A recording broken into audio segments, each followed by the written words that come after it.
আসসালামু আলাইকুম রহমতুল্লাহ বরকাত। আশা করি আমার প্রিয় খামারি ভাইরা আল্লাহর রহমতে ভালো আছেন। এটি একটি ব্রয়লার খামার, দেখতেই পাচ্ছেন এখানে ব্রয়লার বাচ্চা সংখ্যা হচ্ছে 2200টি। ব্রয়লার মুরগিগুলো ঘুমাচ্ছে, দেখুন কত সুন্দর ঘুমাচ্ছে। বয়স ছিল 17 দিন আমি যেদিন গিয়েছিলাম, এবং দেখুন কত সুন্দর ঘুমাচ্ছে। তবে পরিবেশটা খুবই সুন্দর, চারিপাশে একদম খোলামেলা, এবং ডিসেম্বরের ফার্স্ট উইক, এই সময়টা শীত চলে আসতেছে। এই সময়টাতে চারিপাশে পর্দা খোলা রাখবেন, দিনে হোক রাতে পর্দা খোলা রাখবেন। এবং যেটি বলছিলাম, দেখুন মুরগিগুলো ঘুমাচ্ছে। মোরগ কিন্তু ঘুমায় 6 থেকে 8 ঘন্টা আপনার মোরগ ঘুমাতে পারে বা ঘুমায়, কিন্তু আপনি তাকে ঘুমানোর মতো পরিস্থিতি দিবেন না। তাকে নাড়িয়ে দিবেন, তুলে খাদ্য এবং পানি খাওয়ার ব্যবস্থা করে দিবেন। কখনোই ঘুমাতে বা ঝিমুনিতে দিবেন না। ব্রয়লার মুরগি আমরা সাধারণত 30 থেকে সর্বোচ্চ 32 দিন আমরা রেয়ার করি, তারপরে বিক্রি করে দিই। সো এই সময়টা আপনাকে ইনশিওর করতে হবে আপনি তাকে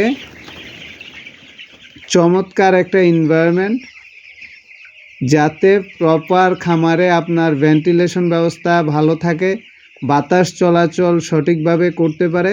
তাই যেটি বলছিলাম, পর্দা খুলে দিবেন,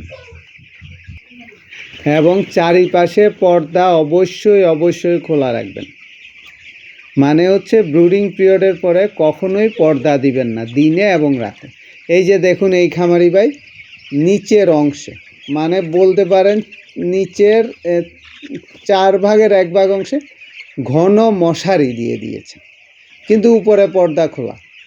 নিচে ঘন মশারি দিয়েছেন যাতে বাতাসটা মোরগের গায়ে একটু কম লাগে। আপনি যখন বাইরে থেকে বাতাসটা আসবে, আপনি সবসময় ইনশিওর করবেন মোরগের গায়ে যাতে বাতাসটা কম লাগে, তাই উনি ঘন মশারি দিয়েছেন। আপনারা এটি করতে পারেন, কিন্তু কখনোই পর্দা দিবেন না, এবং পলিথিন তো কখনোই না। এবং পর্দাটা আপনার খামারে 2 ভাগে করবেন, নিচের জন্য আলাদা করবেন, উপরের জন্য আলাদা করবেন।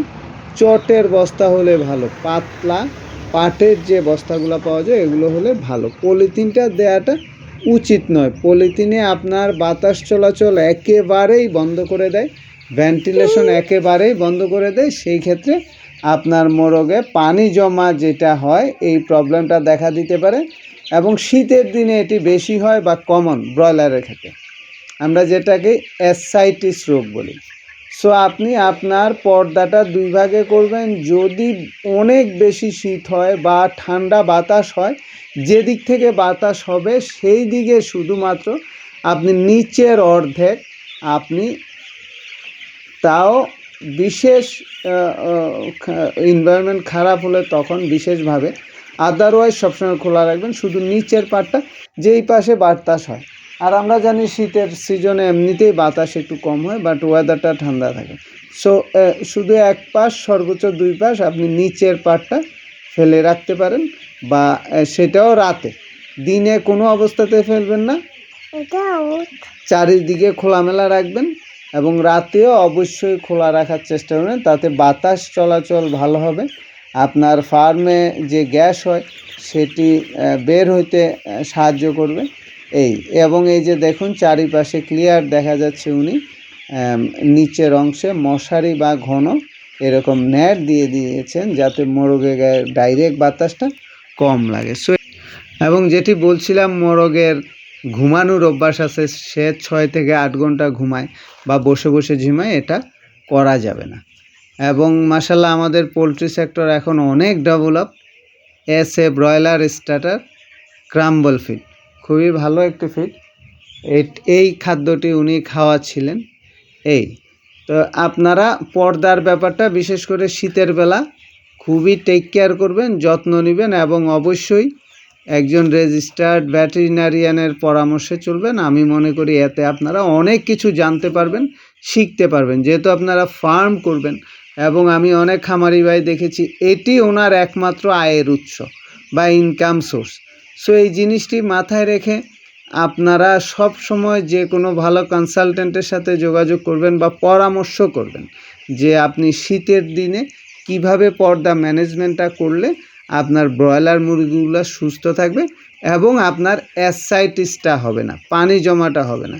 দেখুন, অ্যাসাইটিস এমন একটা প্রবলেম যেটি রিকভার করা যখন বেশি হয়ে যায় কোনো ওষুধে সম্ভব হয় না এটি রিকভার করা বা মুরগিটা সুস্থতায় ফিরে নিয়ে আসা। সো এই ক্ষেত্রে সাবধান থাকবেন। আপনারা মাইকোপ্লাজমার ব্যাপারে শীতের সিজনে এমনিতেই আপনারা একটু ওরিড বেশি থাকেন, তা আমি মনে করি সেই দিকটা আপনারা খুব অল্প দামিও কিছু ওষুধ পাওয়া যায়, সেগুলো খাওয়ালে আশা করি এই সমস্যার সমাধান হবে। ভালো থাকবেন।